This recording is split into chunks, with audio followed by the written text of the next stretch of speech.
Hello friends, स्वागत है आपका आपके अपनी चैनल एचएससी स्टडी गाइड में। आज इस वीडियो में हम बात करने वाले हैं टॉप 30 एचएससी इंटरव्यू क्वेश्चन और आंसर के बारे में। ये जो क्वेश्चन है ये आपको एचएससी इंजीनियर या फिर एचएससी ऑफिसर के इंटरव्यू के लिए जाते हो तो वहां पर पूछे जा सकते हैं। तो इस वीडियो में आपको 10 क्वेश्चन जो है वो क्रेन लिफ्टिंग सेफ्टी के बारे में है, 10 क्वेश्चन जो है वो कन्फाइंड स्पेस सेफ्टी के बारे में है और 10 क्वेश्चन जो है वो स्कैफोल्डिंग सेफ्टी के बारे में है। तो चलिए फिर वीडियो को स्टार्ट करते हैं। दोस्तों, वीडियो स्टार्ट करने से पहले मैं आपको बता दूं कि ये जो हमारा वीडियो है ये वीडियो का तीसरा पार्ट है, क्योंकि ऑलरेडी इस टॉपिक के ऊपर हमने 2 वीडियो बनाया है जिसका जो लिंक है नीचे डिस्क्रिप्शन में आपको मिल जाएगा। इस वीडियो में हमने अलग अलग टॉपिक के ऊपर बात की थी और उसके टॉप 10 जो है वो क्वेश्चंस हमने जाने थे। अब यहाँ पर हम जो देखने वाले हैं ये इसका तीसरा पार्ट है, यानी कि यहाँ पर हमें 11 से लेकर 20 तक के क्वेश्चन और आंसर यहाँ पर मिलने वाले हैं। तो चलिए फिर जानते हैं कि वो क्वेश्चंस क्या है। तो सबसे पहले जानते हैं क्रेन लिफ्टिंग सेफ्टी के बारे में कि इसके ऊपर कौन से 10 क्वेश्चन आपको पूछे जा सकते हैं। फिर उसके बाद का जो सवाल है वो आपको पूछा जा सकता है कि व्हाट इज टैंडम लिफ्टिंग। तो सिंपली आपको ये आंसर देना है कि सर टैंडम लिफ्टिंग यानी कि ऐसी लिफ्टिंग कि जिसमें 2 क्रेन का इस्तेमाल किया जाता हो उसे टैंडम लिफ्टिंग कहते हैं।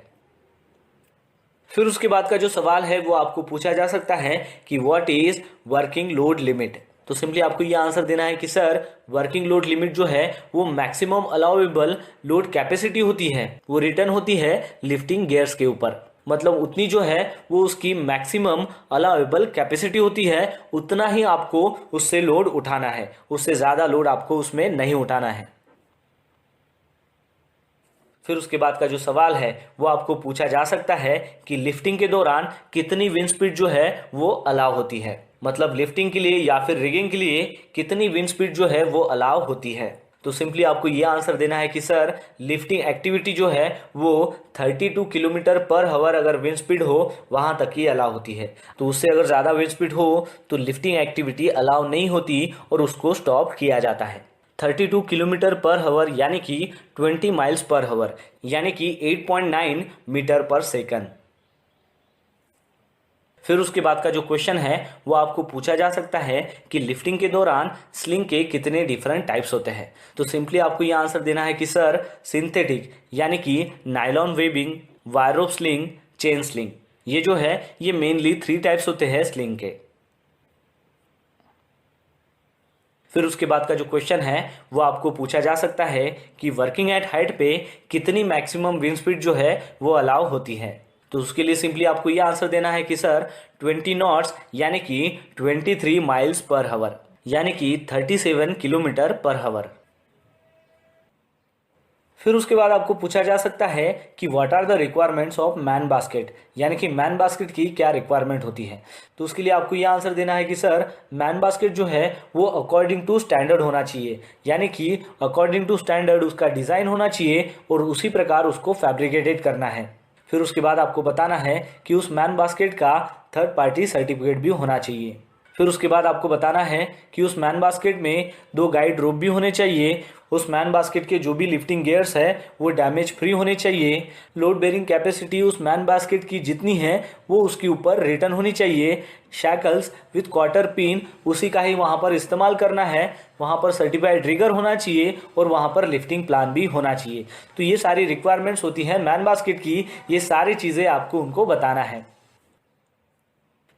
फिर उसके बाद का जो क्वेश्चन है वो पूछा जा सकता है कि LMI और RCL क्या होता है। तो उसके लिए आपको सिंपली ये आंसर देना है कि सर LMI यानी कि लोड मूवमेंट इंडिकेटर, उसका दूसरा नाम है RCL यानी कि रेट कैपेसिटी लिमिटर, और उसका जो मेन फंक्शन होता है वो होता है क्रेन ऑपरेटर को वार्न करने का। और ये कब वार्न करता है कि जब भी क्रेन ऑपरेटर ओवरलोड कंडीशन में क्रेन से लोड उठाता हो या फिर ओवरहाइस कंडीशन में क्रेन को उठाता हो, तो वो जो कंडीशन है जिसकी वजह से इक्विपमेंट डैमेज हो सकता है या फिर पर्सनल इफेक्ट हो सकता है, तो उस कंडीशन में ये जो लोड मूवमेंट इंडिकेटर है ये क्रेन ऑपरेटर को वार्न करता है। फिर उसके बाद आपको सवाल पूछा जा सकता है कि वर्कलोड लिमिट और सेफ वर्किंग लोड में क्या डिफरेंस है। तो उसके लिए आपको सिंपली यह आंसर देना है कि सर SWL यानी कि सेफ वर्किंग लोड और WLL यानी कि working load limit. Safe working load यानी कि अमाउंट ऑफ वेट, यानी कि जो लोड है उसका जो वेट है वो लिफ्टिंग डिवाइस जो है वो कैरी कर सकता है कि उस कैरी करने में उस लोड के ऊपर कोई भी ब्रेकिंग स्ट्रेन नहीं आएगी, या फिर जो लोड है उसमें कोई भी टूटने का या फिर क्रैक होने का या फिर ब्रेक होने का खतरा ना हो, उसे सेफ वर्किंग लोड कहते हैं। अब जानते हैं कि वर्किंग लोड लिमिट किसको कहते हैं। खास तौर से देखा जाए तो वर्किंग लोड लिमिट यानी कि सेफ वर्किंग लोड ही होता है। बस आपको ये जानना जरूरी है कि इन दोनों में डिफरेंस बस इतना ही है कि सबसे पहले सेफ वर्किंग लोड का इस्तेमाल होता था, लेकिन अभी उस सेफ वर्किंग लोड के वर्ड को निकाल के अभी WLL उसको नाम दिया है, यानी कि वर्किंग लोड लिमिट उसका नाम दिया है। यानी कि सेफ वर्किंग लोड के वर्ड को रिप्लेस करके उसको वर्क लोड लिमिट नाम दिया हुआ है। इसका मतलब दोनों का फंक्शन एक ही है और दोनों जो वर्ड है वो एक ही है। फिर उसके बाद का जो क्वेश्चन है वो आपको पूछा जा सकता है कि क्रेन एक्सीडेंट के मेन कॉजेस क्या होते हैं। तो उसके लिए आपको सिंपली आंसर देना है कि sir improperly use of outrigger, load drop हो जाना, रिगिंग फेलियर होना, क्रेन ओवरटर्न होना, बूम कोलैप्स हो जाना, क्रेन को असेंबल या फिर डिसमेंटल इम्प्रॉपर तरीके से करना या फिर वो करने में फेल हो जाना। और सबसे दुख की बात यह है कि 11% क्रेन के रिलेटेड जो भी एक्सीडेंट होते हैं वो होते हैं मैकेनिकल फेलर की वजह से। फिर उसके बाद का जो सवाल है वो आपको पूछा जा सकता है कि लिफ्टिंग एसेसरीज क्या है। तो उसके लिए आपको सिंपली आंसर देना है कि सर लिफ्टिंग एसेसरीज में जैसे कि फाइबर या फिर रोप स्लिंग आती है, चेन आती है जो सिंगल हो या फिर मल्टीपल लेग्स हो, फिर उसके बाद है hooks, eye belt, spreader beam, magnetic, vacuum devices. तो ये जो सारे हैं ये लिफ्टिंग एसेसरीज हैं। चलिए अब जानते हैं कि कन्फाइंड स्पेस सेफ्टी के बारे में हमें कौन से 10 क्वेश्चन ऐसे पूछे जा सकते हैं और उसका आंसर क्या है। चलिए अब देखते हैं कि H2S गैस के फिजिकल कैरेक्टरिस्टिक क्या है। तो सबसे पहला पॉइंट आता है कि ये जो है ये हाईली टॉक्सिक है और साथ ही में ये पॉइजनस गैस है। सेकंड में है कि ये कलरलेस गैस है जिसका कोई कलर नहीं होता। थर्ड में है कि ये सोल्यूबल इन वाटर, यानी कि पानी में जो है वो जल्दी से सोल्यूबल हो जाता है। अप टू 1 ppm तक हाइड्रोजन सल्फाइड का जो स्मेल है वो रोटन एक की तरह आता है और जैसे जैसे इसका कॉन्सेंट्रेशन बढ़ जाता है वैसे वैसे जो सेंस ऑफ स्मेल है वो लॉस हो जाता है। हाइड्रोजन सल्फाइड का जो एक्सप्लोजिव रेंज है वो है 4.3% से लेके 46% तक, यानी कि 4.3 जो है वो लोअर एक्सप्लोजिव लिमिट है और 46 जो है वो अपर एक्सप्लोजिव लिमिट है। H2S गैस का ऑटो इग्निशन टेम्परेचर जो है वो 260 डिग्री सेल्सियस है, यानी कि 500 डिग्री फ़ारेनहाइट। वेपर की जो डेंसिटी है वो एयर से 1.2 टाइम्स हेवियर होती है। H2S गैस जब जलती है तब उसका जो ब्लू फ्लेम है वो प्रोड्यूस करता है सल्फर डाइऑक्साइड को, और ये सल्फर डाइऑक्साइड जो है वो अनादर टॉक्सिक गैस है। हाइड्रोजन सल्फाइड हाईली कोरोसिव है कुछ सर्टेन मेटल्स के लिए। आपको ये ध्यान में रखना है कि H2S का कॉन्सेंट्रेशन जैसे जैसे बढ़ता है वैसे वैसे वो आपके हेल्थ के ऊपर इफेक्ट करता है, यानी कि उसका अगर कॉन्सेंट्रेशन 10 ppm है तो उसकी वजह से आपकी जो आई है उसमें इरिटेशंस होना चालू हो जाएगा, और जैसे जैसे कॉन्सेंट्रेशन बढ़ेगा जैसे कि 20 ppm हो, 30 ppm हो, वैसे वैसे उसका इफेक्ट बढ़ता जाएगा, जैसे कि कफिंग होना, आई इरिटेशन होगा, और साथ ही में आपका जो सेंस ऑफ स्मेल है वो 2-4 मिनट में लॉस हो जाएगा। और जैसे जैसे उसका कॉन्सेंट्रेशन बढ़ेगा आपकी जो पल्स है और जो रेस्पिरेटरी ट्रैक है उसके ऊपर वो इफेक्ट करेगा, और लास्ट में जब वो 100 ppm में आता है तब वो IDLH में प्रवेश करता है। IDLH यानी कि immediately dangerous to life and health. तो चलिए बात करते हैं कि जब भी आपको H2S गैस के इन्वायरमेंट में काम करना हो तो उस वक्त आपको क्या प्रिकॉशंस लेनी पड़ती हैं। तो सबसे पहला पॉइंट आता है कि उसका H2S ट्रेनिंग, यानी कि जो भी पर्सन्स ऐसी जगह पर काम कर रहा है कि वहाँ पर H2S गैस की कॉन्सेंट्रेशंस होने के चांसेस है, तो उस वक्त उस पर्सन्स का H2S ट्रेनिंग होना बहुत ही ज़रूरी है, जिसमें आपको बताया जाएगा कि H2S गैस की प्रॉपर्टीज़ क्या है, H2S गैस होता क्या है, इनकेस अगर वो लीक होता है तो आपको करना क्या है और उसके साथ कैसे सावधानी बरतनी है। तो इन सारी चीज़ों की H2S ट्रेनिंग में आपको बाकायदा इन्फॉर्मेशन दी जाती है।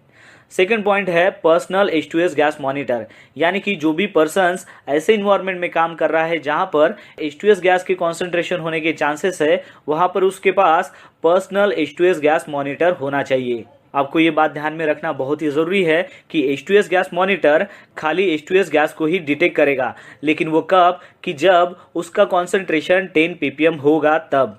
H2S गैस अगर 10 ppm से अगर कम कॉन्सेंट्रेशन में है तो वो पर्सनल गैस डिटेक्टर डिटेक्ट नहीं कर सकता। थर्ड पॉइंट आता है इमरजेंसी एस्केप ब्रीथिंग apparatus, यानी कि आपके पास ईबा होना बहुत ही ज़रूरी है। फोर्थ है कि आपको विंड सॉक का पता होना चाहिए। फिफ्थ है H2S अलार्म के बारे में आपको पता होना चाहिए। सिक्स है इमरजेंसी इवैक्यूएशन रूट कहाँ पर है उसके बारे में आपको पता होना चाहिए। सेवन है इमरजेंसी इवैक्यूएशन प्लान क्या है उसके बारे में आपको पता होना चाहिए। और एट आता है emergency stand by vehicle. In case अगर मान लो गैस लीक अगर हो जाती है तो उस वक्त आप उस इमरजेंसी व्हीकल का इस्तेमाल कर सकते हो। तो चलिए अब जानते हैं कि H2S गैस अगर लीक हो जाती है तो उस वक्त आपने क्या सावधानी बरतनी चाहिए। तो सबसे पहले आपको ध्यान में रखना है कि जैसे ही H2S गैस लीक हो जाती है, यानी कि आपका जो पर्सनल गैस डिटेक्टर है वो साउंड करना चालू कर देता है, अलार्म देना चालू कर देता है, तो उस वक्त आपको इमीडिएटली आपका जो काम है वो सबसे पहले बंद कर देना है। यानी कि सबसे पहले आपको जो भी वर्क एक्टिविटी है वो बंद करनी है। फिर उसके बाद आपके पास जो भी इक्विपमेंट रनिंग कंडीशंस में है उसको अगर आप ऑफ कर सकते हो तो आपको उसको करना है, अदरवाइज आपको उसे नहीं करना है।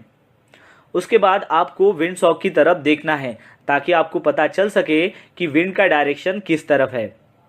फिर आपको विंड सॉक की वजह से जैसे ही आपको विंड डायरेक्शन पता चल जाता है तो सबसे पहले आपको विंड का जो क्रॉस डायरेक्शंस है उस तरफ जाना है। और कब तक कि जब तक आपका जो पर्सनल गैस मॉनिटर है वो अलार्म करता रहेगा तब तक। जैसे ही वो अलार्म बंद हो जाएगा और फिर देखना है कि असेंबली पॉइंट कहाँ पर है। फिर आप जैसे ही असेंबली पॉइंट में पहुंच जाते हो वहाँ पर आपको हेड काउंट करना है। उसके बाद आपको इमरजेंसी कॉन्टैक्ट नंबर पर इंफॉर्मेशन देनी है कि यहाँ पर H2S लीक हो गया है और वहाँ पर हमने इवैक्यूएशन प्रोसेस स्टार्ट कर दी है। जब आप वहाँ पर हेड काउंट करते हो और आपने देखा कि कोई जो पर्सन्स है वो वहाँ पर नहीं आया हुआ है, वो मिसिंग है, तो उस वक्त आपको इमरजेंसी कॉन्टैक्ट नंबर पर ये इन्फॉर्मेशन देनी है कि यहाँ पर एक जो पर्सन्स है या फिर दो पर्सन्स है वो मिसिंग है और उसके लिए आपको रेस्क्यू टीम भेजना है। डिफरेंट टाइप्स ऑफ रेस्पिरेटर्स की दो मेजर कैटेगरीज होती है। तो सबसे पहले आता है एयर प्यूरिफाइंग रेस्पिरेटर्स। इसमें क्या किया जाता है कि एयर को प्यूरिफाई किया जाता है और फिर उस एयर को रेस्पिरेटर्स के माध्यम से पहुंचाया जाता है। और दूसरा जो है वो है सप्लाई एयर रेस्पिरेटर, यानी कि उस रेस्पिरेटर में ऑलरेडी एयर को सप्लाई किया हुआ रहता है, वो एयर को स्टोर किया हुआ रहता है एक सिलेंडर में। तो चलिए देखते हैं कि एयर प्यूरिफाइंग रेस्पिरेटर में और कौन सी कैटेगरीज आती है। तो पहला है air purifying disposable particulate mask, यानी कि ऐसा मास्क जो एयर को प्यूरिफाई करेगा और बाद में उसका यूज़ होने के बाद आप उसको डिस्पोज भी कर सकते हो। सेकंड आता है air purifying half mask respirators. खास तौर से इस रेस्पिरेटर का इस्तेमाल जब भी आप कोई केमिकल हैंडल करते हो उस दौरान आपको ये हाफ मास्क रेस्पिरेटर काम में आता है। फिर आता है air purifying full face mask respirators. इस रेस्पिरेटर में आपका जो पूरा फेस है वो कवर हो जाता है। फिर आता है गैस मास्क, जहाँ पर भी मान लो कि गैस लीकेज हुई है और वहाँ पर इमरजेंसी में कुछ काम करना है तो उस दौरान आपको गैस मास्क का इस्तेमाल करना है। फिर आता है पावर एयर प्यूरिफाइंग रेस्पिरेटर्स, यानी कि उस रेस्पिरेटर में पावर के माध्यम से एयर को प्यूरिफाई करके आपको एयर सप्लाई की जाती है। फिर सेकंड आता है सप्लाई एयर रेस्पिरेटर्स, यानी कि उस रेस्पिरेटर में ऑलरेडी जो एयर है वो सप्लाई की रहती है, स्टोर की रहती है एक सिलेंडर के माध्यम से, तो उसमें आता है एयरलाइन रेस्पिरेटर्स। फिर आता है ईबा, यानी कि emergency escape breathing apparatus। ईबा cylinder में एयर को स्टोर किया हुआ रहता है। उसका इस्तेमाल जब भी मान लो कोई गैस लीक हो जाती है और इमरजेंसी सिचुएशन में आपको वहाँ से एस्केप होना होता है, उस दौरान आपको ईबा का इस्तेमाल करना पड़ता है। ईबा का इस्तेमाल आप 15 मिनट तक कर सकते हो। फिर उसके बाद आता है स्काबा, यानी कि सेल्फ कंटेन ब्रीथिंग apparatus। स्काबा में भी एक सिलेंडर होता है जिसमें एयर जो है ऑलरेडी सप्लाई की हुई रहती है और स्काबा का जो यूज़ है वो पर्सन्स को रेस्क्यू करने के लिए किया जाता है। स्काबा जो है वो 45 मिनट तक आप यूज़ कर सकते हो। देखते हैं कि स्काबा क्या होता है। स्काबा का फुल फॉर्म होता है सेल्फ कंटेन ब्रीथिंग apparatus। खास तौर से इसका जो इस्तेमाल है वो फायर फाइटर्स या फिर हैजमैट यूनिट की तरफ से किया जाता है। जब भी आप कोई ऑयल एंड गैस या फिर कंस्ट्रक्शन में काम करते हो तो वहाँ पर कन्फाइंड स्पेस का काम होता है, तो वहाँ पर भी स्काबा का इस्तेमाल किया जाता है इन केस ऑफ इमरजेंसी में किसी भी पर्सन्स को रेस्क्यू करने के लिए। और उसके लिए बाकायदा रेस्क्यू टीम होती है जो वेल क्वालिफाइड होती है और ट्रेन होती है, और उनको पता होता है कि स्काबा का इस्तेमाल कैसे करना है जब भी इमरजेंसी में या फिर कन्फाइंड स्पेस में किसी पर्सन्स को रेस्क्यू करना हो। तो चलिए अब बात करते हैं स्कूबा के बारे में। तो स्कूबा का फुल फॉर्म होता है self contain under water breathing apparatus. और देखा जाए तो स्कूबा और स्काबा जो है वो सिमिलर ही होता है, लेकिन स्कूबा का जो यूज है वो अंडर वाटर किया जाता है। चलिए जानते हैं कुछ पॉइंट्स की इन दोनों में क्या डिफरेंस है। स्कूबा गियर को डिजाइन किया गया है कि उसको हाई प्रेशर में ऑपरेट कर सके, जबकि स्काबा को इस प्रकार डिजाइन नहीं किया गया है। अगर आप एक फायर फाइटर की बात करें तो उनके मुताबिक स्काबा का जो टैंक्स है वो बहुत ही लाइटर है as compare to scuba tanks. और स्काबा टैंक्स में क्या होता है कि उसमें अमाउंट ऑफ जो गियर है वो बहुत ही कम होते हैं, जिसकी वजह से फायर फाइटर्स जो है उसको इजीली कैरी कर सकता है। जबकि अगर हम बात करें स्कूबा टैंक्स की तो उसका जो टैंक का वेट होता है वो लिटिल बिट एक्स्ट्रा वेट होता है एज कम्पेयर टू स्काबा टैंक, क्योंकि स्कूबा का जो इस्तेमाल है वो अंडर वाटर किया जाता है। और वहां पर जब आप डाइविंग करते हो तो उसका अगर मान लो लिटिल बिट एक्स्ट्रा वेट भी है, तो जब भी आप अंडर वाटर जाते हो डाइविंग के थ्रू तो वो आपको नीचे जाने में हेल्प करता है। स्काबा जो ब्रीथिंग अपैरेटस है वो इंस्पेक्टेड होना चाहिए पेरियोडिकली, यानी कि नॉर्मल तौर से उसे वंस इन अ मंथ उसको इंस्पेक्ट करना है। लेकिन आपको ध्यान में रखना है कि जैसे ही आपने वन टाइम उसका यूज किया तो दोबारा उसको आपको चेक करना है। सेम प्रोसीजर आपको फॉलो करनी है स्कूबा में भी। वहां पर भी आपको उसका पेरियोडिकली इंस्पेक्शन करना है और साथ में वंस इन अ मंथ उसका इंस्पेक्शन आपको करना है। और जब भी आप उसका वन टाइम यूज करते हो तो वन टाइम यूज करने के बाद उसको आपको बाकायदा चेक करना है। चलिए अब जानते हैं कि इसके कंजम्पशन कैलकुलेशन के बारे में, कि हम कितना अगर उसका वॉल्यूम हो तो हम उसको कितने टाइम पीरियड तक उसको कंज्यूम कर सकते हैं। सबसे पहले आपको ध्यान में रखना है कि जो भी स्काबा होता है या फिर स्कूबा होता है उसकी जो टैंक होती है उसमें एयर भरा हुआ होता है, और उसको अगर हमें मेजर करना हो तो वो हमें वॉल्यूम में मेजर करना पड़ता है कि कितने वॉल्यूम में ये टैंक के अंदर एयर है। अब मान लीजिए कि आपने स्काबा पहन लिया, तो जब आप 1 मिनट तक अपनी सांसें लेते हो तो उसके लिए आपको कितने एयर की जरूरत होती है, तो वो होती है 1.5 क्यूबिक फीट। यानी कि 1.5 क्यूबिक फीट अगर उसमें एयर है उस वॉल्यूम में, तो आप इजीली उस एयर को 1 मिनट तक ले सकते हो। तो चलिए अब देखते हैं कि जैसे हमने देखा कि 1 मिनट के लिए 1.5 क्यूबिक फीट एयर रिक्वायर होती है, तो वैसे ही देखते हैं कि 30 मिनट के लिए कितनी रिक्वायर है। तो 30 मिनट के लिए वो कितनी रिक्वायर हो जाएगी, 1.5 multiply by 30 is equal to 45 cubic feet. यानी कि 45 क्यूबिक फीट अगर उसमें एयर है तो उसका इस्तेमाल हम 30 मिनट तक कर सकते हैं। आपको ये ध्यान में रखना है कि ये जो ब्रीथिंग अपैरेटस है इसको प्रेशर गेज लगा हुआ रहता है, और उस प्रेशर गेज में आपको ये ध्यान में रखना है कि जितना प्रेशर उसमें दिखा रहा है, यानी कि जितना प्रेशर उसमें लेफ्ट है, उसका मतलब ये होता है कि उसमें वॉल्यूम ऑफ एयर कितना है, जिसके जरिए हम इजीली पता कर सकते हैं कि कितना टाइम तक हम इसका इस्तेमाल कर सकते हैं। और एक बात आपको यहाँ पर ध्यान रखनी है कि प्रेशर गेज में अगर मान लो 100 बार उसका प्रेशर दिखा रहा है तो वो 15 मिनट तक आप उसका इस्तेमाल कर सकते हो। अगर उसका प्रेशर 200 दिखा रहा है तो उसका इस्तेमाल आप 30 मिनट तक कर सकते हो, और उसमें अगर प्रेशर 300 दिखा रहा है तो उसका इस्तेमाल आप 45 मिनट तक कर सकते हो। फिर उसके बाद आपको सवाल पूछा जा सकता है कि आपको अगर कन्फाइंड स्पेस के बारे में टीबीटी देना हो तो उस टीबीटी के दौरान आप कौन से पॉइंट्स जो है वो इंक्लूड कर सकते हो। तो सबसे पहले आपको बताना है कि कन्फाइंड स्पेस यानी कि होता क्या है। कन्फाइंड स्पेस यानी कि ऐसी जगह जो खास तौर से इनक्लोज हो जाती है लेकिन वो पूरी तरीके से इनक्लोज नहीं होती है। वहां पर क्या होता है कि उस कन्फाइंड स्पेस में हजार्डस जो कंडीशंस है या फिर जो सब्सटेंसेस है वो अवेलेबल हो सकते हैं, जिसके कारण सीरियस इंजरी होने के चांसेस बढ़ जाते हैं। जैसे कि वो जो हजार्डस कंडीशंस है या फिर सब्सटेंस है वो क्या हो सकता है कि जैसे कि लैक ऑफ ऑक्सीजन हो गया, यानी कि ऑक्सीजन की जो है वो कमी वहां पर हो सकती है। पुअर एंट्री एंड एग्जिट हो सकता है, यानी कि कन्फाइंड स्पेस में जाने का जो रास्ता है और जो आने का रास्ता है वो अच्छी कंडीशन में नहीं हो सकता है। और फिर उसके बाद है चेंज ऑफ टेम्परेचर, यानी कि जब भी आप कन्फाइंड स्पेस में काम करने के लिए जाते हो तो वहां का जो टेम्परेचर है वो चेंजेस होते रहता है, क्योंकि बाहर का जो टेम्परेचर है यानी कि जो नॉर्मल टेम्परेचर है कन्फाइंड स्पेस के बाहर में, तो वो टेम्परेचर अलग होता है, और जब आप कन्फाइंड स्पेस के अंदर में जाते हो तो वहां का जो टेम्परेचर है वो बढ़ जाता है। तो ये बात आपको बतानी है जब भी आप टीबीटी लोगे। तो सबसे पहले है उसका डेफिनेशंस, यानी कि कन्फाइंड स्पेस होता क्या है। उसके बाद आपको बताना है कि ये जो कन्फाइंड स्पेस है ये कहाँ कहाँ हो सकता है, यानी कि वो जगह क्या हो सकती है। तो उसके कुछ एग्जाम्पल आपको बताने हैं, जैसे कि साइलोज हो गया, वैट्स हो गया, हॉपर्स हो गया, यूटिलिटी वॉल्स हो गया, टैंक्स हो गया, वाटर सप्लाई टावर्स हो गए, सेवर्स हो गए, पाइप्स हो गए, एक्सेस शाफ्ट्स हो गए, ट्रक या फिर रेल टैंक कार्स हो गई, मैनहोल्स हो गए, पंप स्टेशंस हो गए, मैन्योर पिट्स हो गए, स्टोरेज बिन्स हो गए। तो ये जो सारे एग्जाम्पल है ये सारे कन्फाइंड स्पेस के एग्जाम्पल है। ये सारे एग्जाम्पल आपको वर्कर लोगों को बताना है। फिर उसके बाद आपको बताना है कि ये कन्फाइंड स्पेस में जब भी आप काम करोगे तो उसमें क्या क्या खतरा हो सकता है। तो उसके हजार्ड्स आपको बताने हैं। तो उस हजार्ड्स में क्या क्या आएगा कि जैसे कि लैक ऑफ ऑक्सीजन हो गया, यानी कि ऑक्सीजन की कमी वहां पर हो सकती है।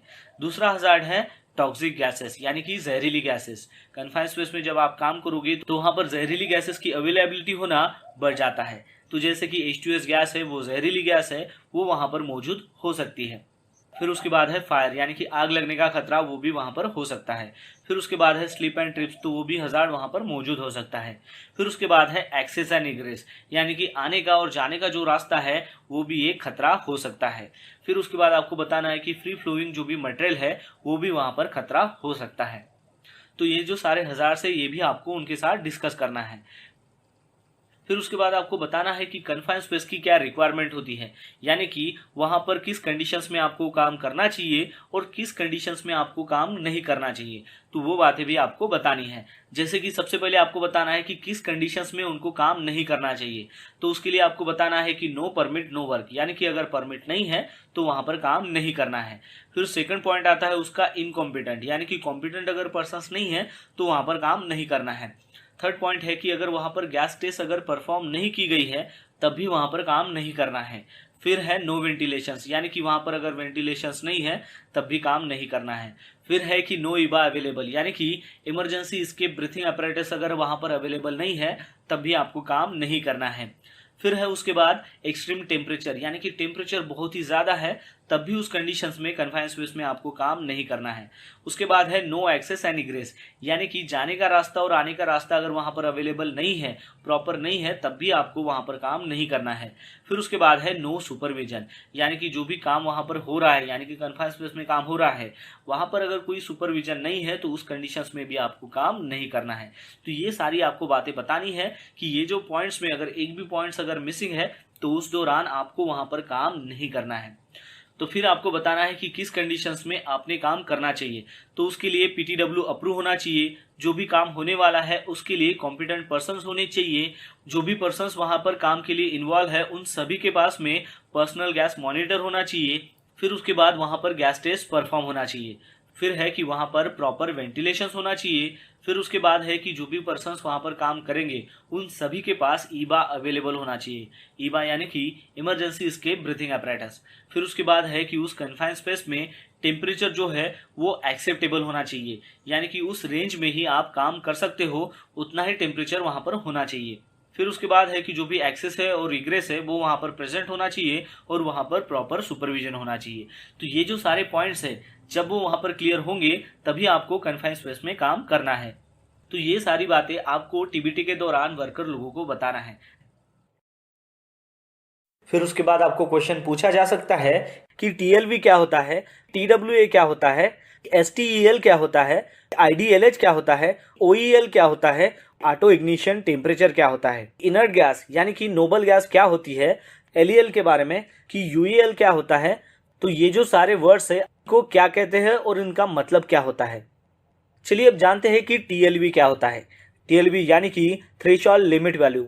इसमें क्या होता है कि जो भी गैस है उसका जो कॉन्सेंट्रेशन है कि जिसमें जो भी पर्सन है वो कंटिन्यूअस काम कर सकता है कुछ पीरियड ऑफ टाइम तक, यानी कि वो जो गैस है वो एक्सपोज कर सकता है कुछ पीरियड ऑफ टाइम तक, कि जिसकी वजह से उतने टाइम में अगर वो काम करेगा तो उसको कोई भी इरिटेशन नहीं होगा या फिर उसके ऊपर कोई भी क्रोनिक इफेक्ट नहीं होगा और उसके कोई भी टिश्यू के ऊपर कोई भी डैमेज नहीं होगा और उसकी जो वर्क एफिशिएंसी है उसके ऊपर भी कोई इफेक्ट नहीं होगा।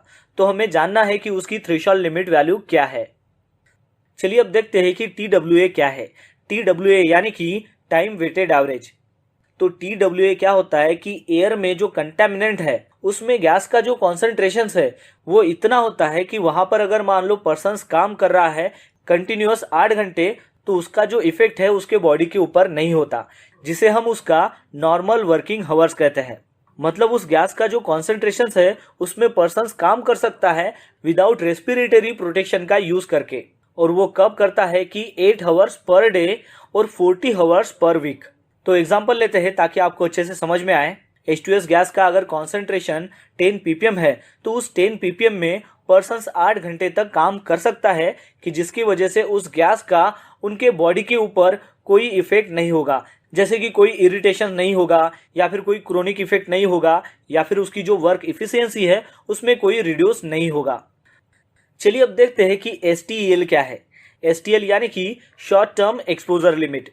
STL यानी कि कोई भी केमिकल उसका मैक्सिमम कॉन्सेंट्रेशन इतना होता है कि वो जो अगर मान लो वर्कर्स ने कंटिन्यूअसली 15 मिनट तक अगर एक्सपोज किया तो उसकी वजह से उसके ऊपर कोई भी हेल्थ इफेक्ट नहीं होगा, या फिर उसकी जो वर्क इफिशियंसी है उसके ऊपर भी कोई इफेक्ट नहीं होगा और उसके सेफ्टी के ऊपर भी कोई इफेक्ट नहीं होगा। मतलब कि वो जो वर्कर है उस मैक्सिमम केमिकल कॉन्सेंट्रेशन में काम कर सकता है कंटिन्यूअसली 15 मिनट तक, कि जिसमें अगर वो काम करेगा तो उसका कोई भी इम्पैक्ट उसके हेल्थ के ऊपर नहीं होगा। एग्जाम्पल लेते हैं हाइड्रोजन सल्फाइड गैस। उसका अगर कॉन्सेंट्रेशन मान लीजिए कि 15 ppm है तो उस 15 ppm में वर्कर काम कर सकते हैं, वो भी 15 मिनट तक, उससे ज़्यादा नहीं। उससे ज़्यादा अगर वो काम करेंगे तो उसका जो इम्पैक्ट है वो उसके हेल्थ के ऊपर पड़ेगा। चलिए अब जानते हैं कि IDLH क्या होता है। IDLH यानी कि immediate danger to life and health. IDLH में क्या होता है कि जो भी गैस है या फिर जो भी केमिकल्स है उसका मैक्सिमम कॉन्सेंट्रेशन इतना होता है कि जिसमें अगर मान लो वर्कर उस कॉन्सेंट्रेशन को अगर एक्सपोज करेगा तो उसका जो इफेक्ट है उसके हेल्थ के ऊपर पड़ेगा, यानी कि उसकी वजह से एडवर्स हेल्थ इफेक्ट्स होगी और हो सकता है कि उसकी वजह से उसकी जान भी चली जाएगी। एग्जाम्पल है हाइड्रोजन सल्फाइड गैस। उसका अगर कॉन्सेंट्रेशन 100 ppm अगर रहेगा तो वो IDLH में आएगा। IDLH यानी कि immediately dangerous to life and health, यानी कि उतने कॉन्सेंट्रेशन में उस आदमी की जान भी जा सकती है। चलिए अब जानते हैं कि OEL क्या होता है। OEL यानी कि ऑक्यूपेशनल एक्सपोजर लिमिट। अब OEL में क्या होता है कि जो एयरबोर्न कंटेमिनेंट है उसमें जो भी गैसेस है या फिर जो केमिकल्स है उसका जो मैक्सिमम कॉन्सेंट्रेशन होता है वो इतना होता है कि उसमें अगर मान लो वर्कर्स काम कर रहा है और वो एक्सपोज कर रहा है तो वो अलाउेबल लिमिट होती है उतने रेफरेंस टाइम तक, यानी कि एक सर्टेन टाइम होता है उतने तक ही उसकी अलाउेबल रेंज होती है। ऑटो इग्निशन टेम्परेचर क्या होता है? तो ऑटो इग्निशन टेम्परेचर यानी कि कोई भी जो सब्सटेंस है उसका जो लोवेस्ट टेम्परेचर है उसमें वो स्पॉन्टेनियसली इग्नाइट होते रहेगा एक नॉर्मल एटमॉस्फेयर में, कि जिसमें उसको एक्सटर्नल सोर्स ऑफ इग्निशन की ज़रूरत नहीं रहेगी और वो कंटिन्यूसली जो है वो इग्नाइट होते रहेगा। जैसे कि एग्जांपल है फ्लेम और स्पार्क, वो जो है एक लोवेस्ट टेम्परेचर में इग्नाइट हो जाता है और फिर वो कंटिन्यूसली इग्नाइट होते रहता है, उसे ऑटो इग्निशन टेम्परेचर कहते हैं। एग्जाम्पल है कि हाइड्रोजन सल्फाइड का ऑटो इग्निशन टेम्परेचर है 260 डिग्री सेल्सियस, यानी कि 500 फ़ारेनहाइट। चलिए अब जानते हैं कि इनर्ट गैस, जिसे नोबल गैस भी कहते हैं, उसकी डेफिनेशन क्या है और वो होता क्या है। अब इनर्ट गैस और नोबल गैस में होता क्या है कि जो भी नोबल गैसेस है उसमें क्या होता है कि केमिकल एलिमेंट्स का ग्रुप होता है जिसकी सिमिलर प्रॉपर्टीज होती है एक स्टैंडर्ड कंडीशंस में। जैसे कि वो सभी केमिकल जो एलिमेंट्स है वो ओडरलेस है या फिर कलरलेस है या फिर मोनो एटॉमिक गैसेस है कि जिसकी बहुत ही कम केमिकल रिएक्टिविटी है। तो चलिए देखते हैं कि इसका एग्जाम्पल क्या है ताकि आपको समझने में आसानी हो। तो हम यहाँ पर 6 नोबल गैसेस देखते हैं कि जो ओडरलेस है, कलरलेस है, कि जिसका मोनो एटॉमिक गैसेस है जिसके साथ में बहुत ही कम केमिकल रिएक्टिविटी है। तो एग्जांपल है helium, neon, argon, krypton, xenon और रेडियो एक्टिव रेडॉन। देखते हैं कि एलईएल क्या होता है। एलईएल यानी कि लोअर एक्सप्लोजिव लिमिट। तो लोअर एक्सप्लोजिव लिमिट यानी कि जिसका मिनिमम कॉन्सेंट्रेशन है उसको आग लगने के लिए अगर उसको सोर्स ऑफ इग्निशन अगर प्रोवाइड किया जाए तो उस कॉन्सेंट्रेशन में वो आग पकड़ लेती है, यानी कि वो उसका लोअर एक्सप्लोजिव लिमिट हो गया। एग्जाम्पल लेते हैं कि हाइड्रोजन सल्फाइड, उसका एलईएल है 4.3%। इसका मतलब ये है कि 4.3% में उसको अगर मान लो सोर्स ऑफ इग्निशन मिल गया तो वो इग्नाइट होगा, यानी कि वो जल जाएगा। यूएल, अब यूएल यानी कि अपर एक्सप्लोजिव लिमिट। तो अपर एक्सप्लोजिव लिमिट में क्या होता है कि उसका हायर कॉन्सेंट्रेशन होता है उस फ्यूल का या फिर उस गैस का या फिर उस लिक्विड का, कि जहां पर सोर्स ऑफ इग्निशन अगर मिल गया तो वो वहां पर इग्नाइट होगा, यानी कि जल जाएगा। तो चलिए एग्जांपल लेते हैं। हाइड्रोजन सल्फाइड का यूएल यानी कि अपर एक्सप्लोजिव लिमिट है 46%। इसका मतलब ये है कि उसका हाईएस्ट कॉन्सेंट्रेशन है 46%, तो वहां तक वो जलेगा। चलिए अब जानते हैं स्कैफोल्डिंग सेफ्टी के बारे में कि इसके ऊपर कौन से 10 क्वेश्चन आपको पूछे जा सकते हैं। कपलिंग होता क्या है? स्कैफोल्डिंग में सबसे इंपॉर्टेंट इक्विपमेंट जो है वो कपलिंग होता है। कपलिंग का जो इस्तेमाल है वो एक पाइप से दूसरे पाइप को कनेक्ट करने के लिए या फिर स्ट्रक्चर को कनेक्ट करने के लिए किया जाता है। चलिए अब जानते हैं कि टाइप्स ऑफ कपलिंग यानी कि क्लैम्प्स कितने होते हैं। तो सबसे पहला है सिंगल कपलर यानी कि पुट लॉक कपलर। फिर उसके बाद है प्लैंक कपलर जिसे जाली क्लैम्प भी कहा जाता है और साथ ही साथ उसको बीआरसी भी कहा जाता है। बीआरसी यानी कि बोर्ड रिटेंशन कपलर। फिर उसके बाद है डबल कपलर जिसे राइट एंगल कपलर भी कहा जाता है, यानी कि जिसे फिक्स क्लैम्प भी कहते हैं। फिर उसके बाद है स्विवेल कपलर यानी कि जिसे चालू क्लैम्प भी कहते हैं। फिर उसके बाद है ग्रेडर कपलर जिसे बीम क्लैम्प भी कहा जाता है। फिर उसके बाद है लैडर कपलर। फिर उसके बाद स्लीव कपलर जिसे हम बॉक्स क्लैम्प भी कहते हैं। और फिर उसके बाद आता है जॉइंट पिन। चलिए देखते हैं कि स्कैफोल्डिंग एक्टिविटी के वक्त हमें कौन से हजार्ड का सामना करना पड़ता है और उसमें क्या हजार्ड होते हैं। तो सबसे पहले है फॉल्स फ्रॉम एलिवेशन, एलिवेशन से गिरने का खतरा। Struck by electrocutions. थर्ड है स्कैफोल्ड कोलैप्स, पूरी की पूरी स्कैफोल्ड जो है वो कोलैप्स हो सकती है। बैड प्लैंकिंग यानी कि जो प्लैंक्स है अगर आपने बराबर अगर नहीं रखे हैं तो भी वो एक हजार्ड है। फिर है फॉलिंग ऑफ मटेरियल, कोई भी जो चीज़ है स्कैफोल्डिंग के ऊपर से नीचे गिर सकती है। फॉलिंग ऑफ टूल्स, कोई भी लूज मटेरियल या फिर टूल्स अगर आप यूज़ कर रहे हो तो वो भी टूल्स ऊपर से नीचे गिरने का खतरा है। लूज सॉइल, अगर सॉइल लूज है उसके ऊपर अगर आप स्कैफोल्ड बना रहे हो तब भी वो स्कैफोल्ड गिरने का खतरा है, यानी कि लूज सॉइल जो है वो एक हजार्ड है। एक्सकैवेशन नियर द स्कैफोल्ड, यानी कि जहाँ पर भी स्कैफोल्ड खड़ी की गई है उसके नज़दीक अगर मान लो कोई एक्सकैवेशन होता है तब उस एक्सकैवेशन से वो स्कैफोल्ड गिरने का खतरा है, यानी कि एक्सकैवेशन नियर द स्कैफोल्ड ये एक हजार्ड है। इनकॉम्पिटेंट स्कैफोल्डर, यानी कि जो स्कैफोल्डर नहीं है, जिसको उस काम के बारे में जानकारी नहीं है, उसके अलावा अगर मान लो दूसरा कोई पर्सन स्कैफोल्डिंग का काम करता है जिसके पास उसकी कॉम्पिटेंसी नहीं है, वो भी एक खतरा है, यानी कि इनकॉम्पिटेंट स्कैफोल्डर। तो चलिए देखते हैं कि स्कैफोल्डिंग के वक्त कौन से प्रिकॉशंस लेने की आपको ज़रूरत है। तो सबसे पहले देखते हैं कि प्रोटेक्शंस फ्रॉम फॉल्स, यानी कि गिरने से बचने के लिए आपको क्या करना है। तो गिरने से बचने के लिए आपको सबसे पहले गार्डरेल लगानी है। तो गार्डरेल में क्या क्या आता है, तो टू बोर्ड्स आते हैं, मिड रेल आते हैं, टॉप रेल आते हैं। इस प्रकार आपको गार्डरेल करना है ताकि कोई भी पर्सन को ऊपर से नीचे गिरने से आप बचा सको। और सेकंड आता है पर्सनल फॉल अरेस्ट सिस्टम, उसमें आता है एंकरेज, यानी कि आप जहां पर काम कर रहे हो उसका एंकरिंग पॉइंट सही होना चाहिए। जो भी आप जहां पर भी स्कैफोल्डिंग का काम कर रहे हो उसके लिए प्रॉपर लाइफलाइन होनी चाहिए ताकि आप अपना फुल बॉडी हार्नेस उसमें हैंग कर सको। अब देखते हैं कि स्कैफोल्डिंग सिस्टम में कौन से टैग का इस्तेमाल होता है और हर टैग का क्या मीनिंग है। तो स्कैफोल्डिंग एक्टिविटी के वक्त टोटल 3 टैग का इस्तेमाल होता है। एक है ग्रीन, दूसरा है येलो और तीसरा है रेड।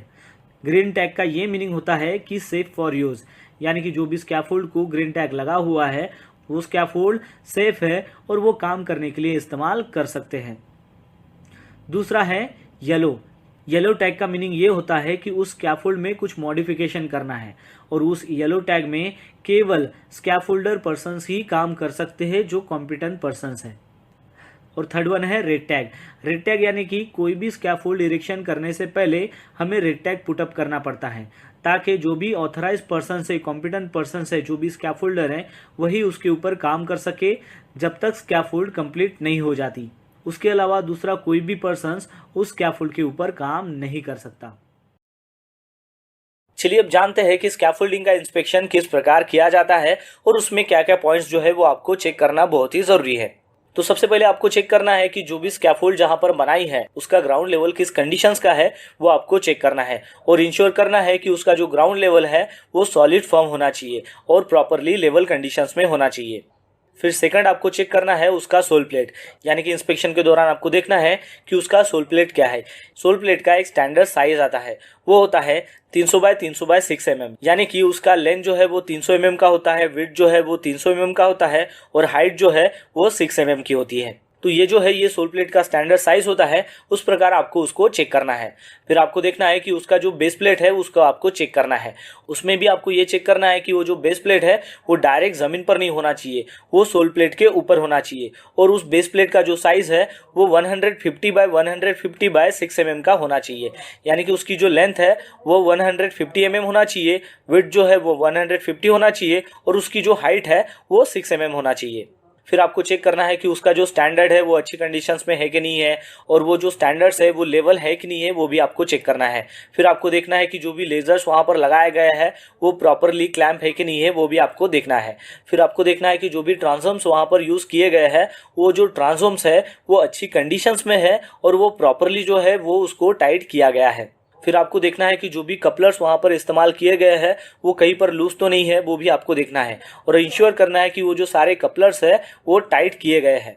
फिर आपको देखना है कि जो भी प्लैंक्स वहाँ पर इंस्टॉल किए गए हैं वर्किंग प्लेटफॉर्म के लिए, यानी कि जिसे हम बोर्ड भी कहते हैं, तो वो अच्छी कंडीशंस में है और वो जो वर्किंग प्लेटफॉर्म है वो टोटली कवर किया गया है और वो जो प्लैंक्स है उनके बीच में ज़्यादा गैप नहीं होनी चाहिए ताकि उसमें से कोई भी जो टूल्स है वो नीचे गिर ना सके।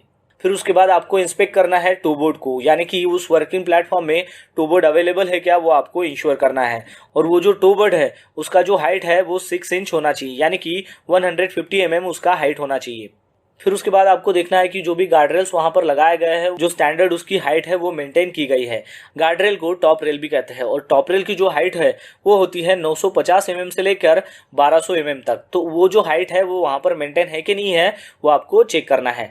फिर आपको इंस्पेक्ट करना है मिड रेल का, यानी कि जो मिड रेल है वो 450 से लेकर 600 mm तक उसकी हाइट मेंटेन की गई है कि नहीं है वो भी आपको उसमें चेक करना है। फिर उसके बाद आपको इंस्पेक्ट करना है लैडर का और आपको उसमें चेक करना है कि वो जो लैडर है वो 75 डिग्री में मेंटेन किया है कि नहीं किया वो आपको चेक करना है। साथ ही में आपको देखना है कि उसका जो रेशो है वो 4:1 है कि नहीं है। फिर उसके बाद आपको ये भी ध्यान में रखना है कि लैडर का जहाँ पर लैंडिंग प्लेटफॉर्म है उससे उसकी जो हाइट है वो मिनिमम 1 मीटर अप होना चाहिए और मिनिमम उसमें 3 रंग्स होना चाहिए, ताकि जब भी उसका इस्तेमाल आप करो तो ऊपर से जब कोई भी पर्सन नीचे आए या फिर नीचे से कोई भी पर्सन अगर ऊपर जाए तो वो इजीली उस लैडर का इस्तेमाल करे और वो सेफली उस प्लेटफॉर्म पर रीच हो सके। तो ये जो सारे पॉइंट्स जो है जो हमने यहाँ पर देखे हैं वो अगर अच्छे से इंस्टॉल किया गया है तभी वहाँ पर ग्रीन टैग लगेगा और ये जो ग्रीन टैग है ये स्कैफोल्डिंग इंस्पेक्टर के द्वारा ही दिया जाता है और वही एक ऑथराइज पर्सन है जो इस स्कैफोल्डिंग को चेक करेगा और फिर उसके अनुसार वहाँ पर टैग पुटअप करेगा, यानी कि उसे स्टेटस ऑफ टैग कहते हैं। आपको और एक बात यहाँ पर ध्यान में रखनी है कि स्कैफोल्डिंग इंस्पेक्टर के अलावा कोई भी एम्प्लॉय उस स्कैफोल्डिंग में टैग डालने के लिए ऑथराइज नहीं होता है। फिर उसके बाद का सवाल आपसे पूछा जा सकता है कि जो भी स्कैफोल्ड है उसका हम सेफ वर्किंग लोड कैसे कैलकुलेट करेंगे। तो सबसे पहले हमें पता होना चाहिए कि स्कैफोल्ड का जब भी हमें सेफ वर्किंग लोड कैलकुलेट करना है तो उसका एक फार्मूला होता है। तो उसका फार्मूला कुछ इस प्रकार है, dead load plus 4 multiply by live load, यानी कि जो भी लाइव लोड है उसको आपको 4 से मल्टीप्लाई बाय करना है और फिर उसमें ऐड करना है डेड लोड। तो चलिए जानते हैं कि ये डेड लोड होता क्या है और ये लाइव लोड होता क्या है। अब डेड लोड में क्या होता है कि जो स्कैफोल्ड के जो कंपोनेंट्स है उसका जो वेट है प्लस जो वर्किंग प्लेटफॉर्म है उसका जो वेट है, इन दोनों का वेट जब ऐड किया जाता है तो उसे डेड लोड कहते हैं। और लाइव लोड किसे कहते हैं कि जो वर्कर्स है वहां पर काम कर रहा उसका वेट कितना है, फिर उस पर कौन सा मटेरियल रखा हुआ है और उसका वेट कितना है, और फिर उसके बाद वो स्कैफोल्ड के ऊपर जो भी टूल्स रहेंगे उसका भी आपको वेट पता होना चाहिए। जब ये तीनों चीज़ें आपको पता हो जाएगी तब आप लाइव लोड इजीली निकाल सकते हो। तो चलिए अब देखते हैं एक स्कैफोल्ड का एग्जाम्पल और देखते हैं कि उसका सेफ वर्किंग लोड हम कैसे कैलकुलेट करते हैं। मान लीजिए कि आपके सामने ये जो स्कैफोल्ड है इसका जो डेड लोड है वो है 200 kg, यानी कि वो डेड लोड कैसे आया, तो उसमें जो स्कैफोल्ड के कंपोनेंट्स है उसका उसमें वेट हो गया और वो जो वर्किंग प्लेटफॉर्म है उसका उसमें वेट हो गया। अब ये दोनों का वेट हमने कैलकुलेट किया और वो हो गया 200 kg, यानी कि अपना डेड लोड कितना हो गया 200 kg। अब कंसीडर करते हैं कि इसका लाइव लोड कितना है। मान लीजिए कि ये जो स्कैफोल्ड है इसके ऊपर 2 वर्कर काम कर रहे हैं। एक वर्कर का जो वेट है वो है 70 kg और दूसरे वर्कर का जो वेट है वो है 60 kg और मटेरियल जो है वो है 2000 kg और वहां पर जो टूल्स है वो है 200 kg। अभी हमें पता चल गया कि हमारा डेड लोड क्या है और लाइव लोड क्या है। लाइव लोड जो है हमने कंसीडर किया इसमें कि 2 वर्कर है, उसका जो है हमने वेट कैलकुलेट किया, फिर मटेरियल का वेट कैलकुलेट किया और फिर टूल्स का वेट कैलकुलेट किया। तो चलिए अब जो ये सारे वेट्स है ये हम फार्मूला में पुटअप करते हैं और देखते हैं कि ये स्कैफोल्डिंग का सेफ वर्किंग लोड कितना आता है।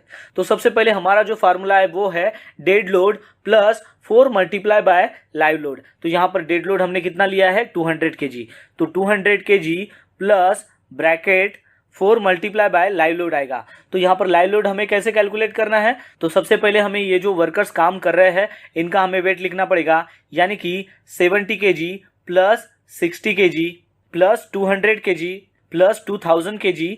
तो इसका जो टोटल आएगा वो आएगा 9520। तो 9520 जो है वो केजी में रहेगा, यानी कि वो जो स्कैफोल्ड है उसकी safe working load capacity 9520 KG है। चलिए अब इस केजी को हम टन में कन्वर्ट करते हैं। तो उसके लिए हमें क्या करना पड़ेगा कि ये जो केजी है जो 9520 केजी है इसको हमें डिवाइड करना पड़ेगा 1000 से। जब हम इसको 1000 से डिवाइड करेंगे तो उसका रिजल्ट आएगा 9.52, यानी कि 9.52 टन्स उस स्कैफोल्डिंग का सेफ वर्किंग लोड कैपेसिटी है। फिर उसके बाद का सवाल आपसे पूछा जा सकता है कि स्कैफोल्डिंग को कौन इरेक्ट कर सकता है। तो उसके लिए आपको सिंपली आंसर देना है कि सर्टिफाइड जो स्कैफोल्ड होते हैं वही ऑथराइज होते हैं स्कैफोल्डिंग को इरेक्ट करने के लिए। फिर उसके बाद का सवाल आपसे पूछा जा सकता है कि स्कैफोल्डिंग के जो भी कंपोनेंट्स है जिसका इस्तेमाल स्कैफोल्डिंग को इरेक्शन करने के लिए किया जाता है उसका इंस्पेक्शन कौन करता है। तो उसके लिए आपको सिंपली यह आंसर देना है कि सर कॉम्पिटेंट और जो सर्टिफाइड स्कैफोल्डिंग सुपरवाइजर या फिर इंस्पेक्टर होता है वही उस कंपोनेंट का इंस्पेक्शन कर सकता है। फिर उसके बाद का क्वेश्चन आपको पूछा जा सकता है कि स्कैफोल्डिंग टैग को कौन लगा सकता है। तो उसके लिए आपको यह आंसर देना है कि सर स्कैफोल्डिंग टैग जो है वो कॉम्पिटेंट पर्सन्स यानी कि स्कैफोल्डिंग सुपरवाइजर या फिर स्कैफोल्डिंग इंस्पेक्टर के द्वारा ही लगाया जाता है। तो दोस्तों आशा करता हूँ कि आपको इस वीडियो के माध्यम से पता चल गया होगा टॉप 30 HSC इंटरव्यू क्वेश्चन और आंसर के बारे में जो आपको HSC इंजीनियर या फिर HSC ऑफिसर के इंटरव्यू में पूछे जा सकते हैं। तो बस आज के लिए इतना ही, मिलता है नेक्स्ट वीडियो में एक नए टॉपिक के साथ में। तब तक के लिए टेक केयर, बाय बाय।